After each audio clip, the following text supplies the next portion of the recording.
سبب این اصلا همون جنگ جنجال ایسته بی‌فرزندی میشه. شده سببش همین که دام 10 سال 15 سال یا 5 سال اگر فرزندان رو اویلا جدا میشه. خیلی که با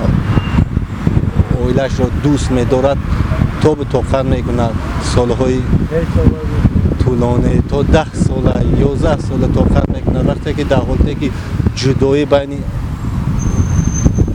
وایها که بعد میشه در حالی که به دوستاری همدیگر از همدیگر روزگی میپرسند و بعد جدا میشه این اشیایی که بیقراره فقط فرزند میگود تز در اویله جدا میشه. No, I don't think the reason to domestic violence is if you have children or not, because domestic violence is also very normal, not normal, but it happens a lot in families with children. So I don't believe the absence of children will in any way determine if there is domestic violence or not. به فرزندی جنجال مولمه بره فرزند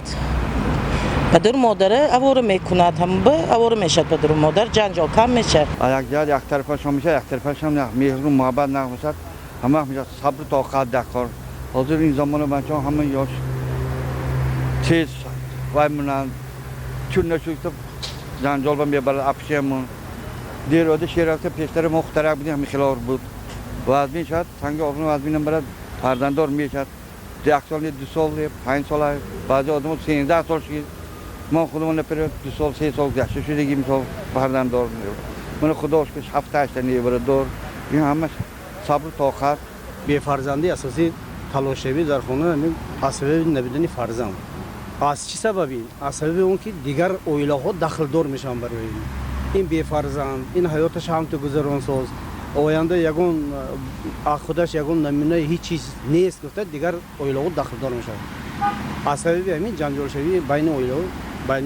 اویلا پیدا میشه. برای این باید همه دور اندیشه باشد